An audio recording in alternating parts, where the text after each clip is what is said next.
Here you are, guys. The old stacking or piling wood yard is now grass. This is what it looked like before. It's actually a kind of a small area once you get everything out of there. But I planted seed and then I put some gravel in right here.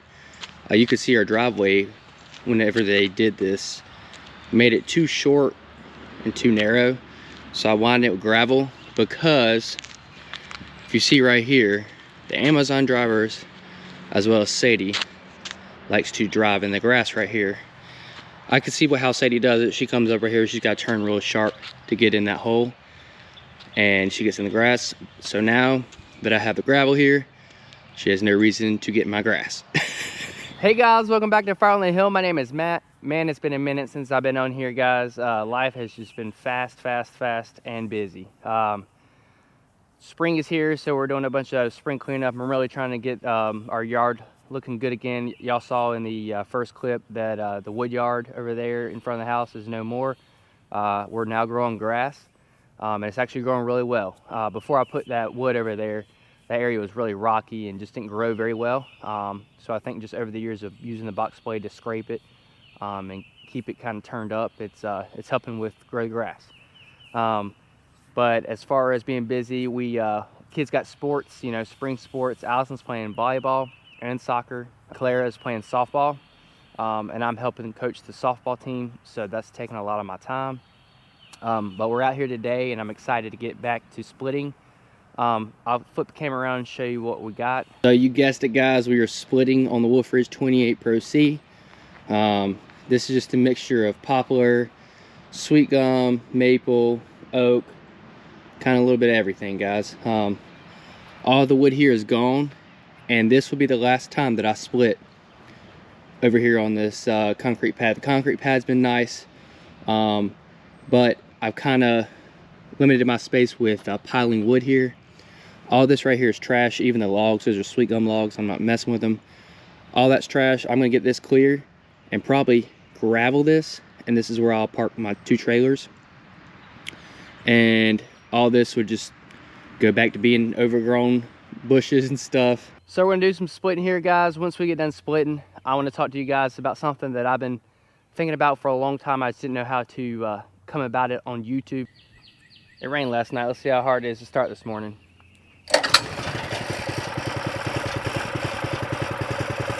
Money.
We're a little less than halfway there.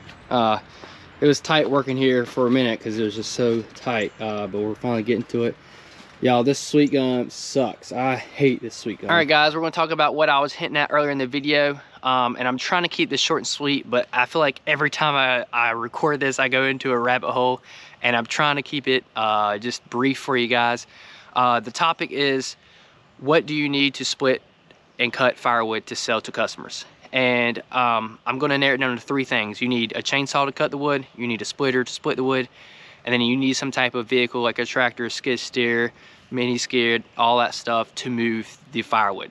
That's what you need. Obviously a conveyor would be helpful depending on how you are doing your stacking, piling, or whatever. But let's just keep it simple. When you're buying equipment, guys, you buy what you can buy or what you can afford, and take into account what it's gonna take for you to pay it back. And that's how you should be buying equipment for firewood, unless you just have all the money in the world and you can blow it and have a good time. But for most of us who are doing firewood, we know that firewood is not a very lucrative business. You don't make much money doing it. You just enjoy doing it and make a little money on the side. So with that being said, guys, first of all, chainsaws.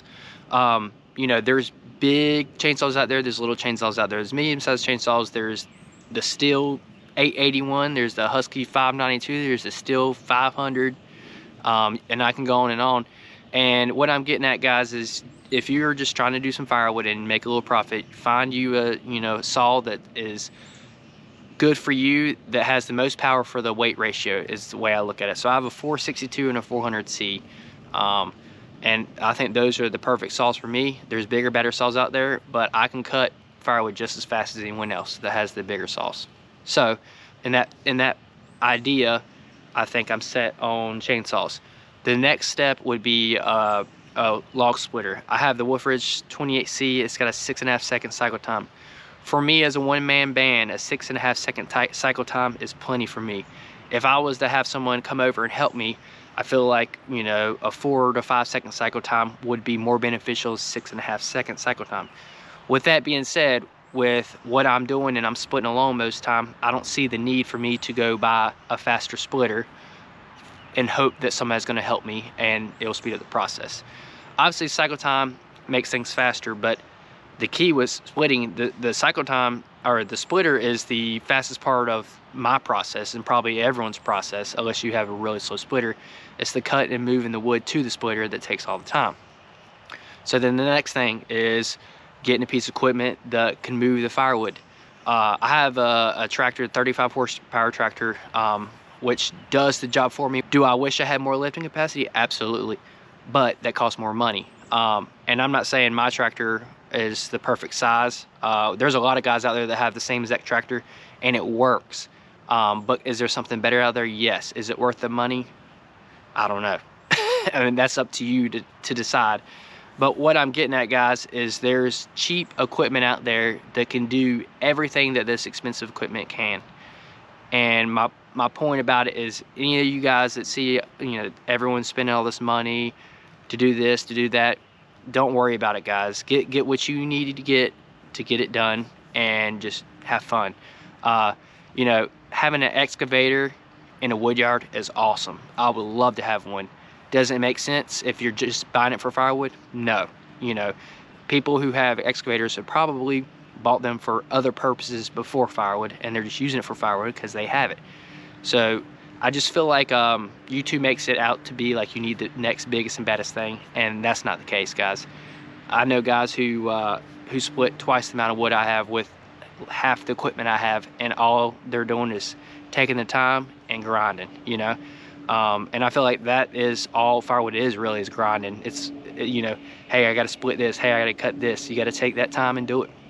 So I hope I kept this rant brief. Like I said, I can go in more rabbit holes, but I just want to point out, guys, that there are pieces of equipment that are average cost, average production, that will put you up there to the highest productive people with the best equipment, because there's only so much this equipment can do for you. So that's just my rant, so let's get back to splitting.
that is 1 cord down, guys. 2 things I want to point out, and this is the reason why I think it takes 4 IBC totes versus 3, even the small ones or the big ones, is you have a bunch of pockets where the conveyor just throws it in.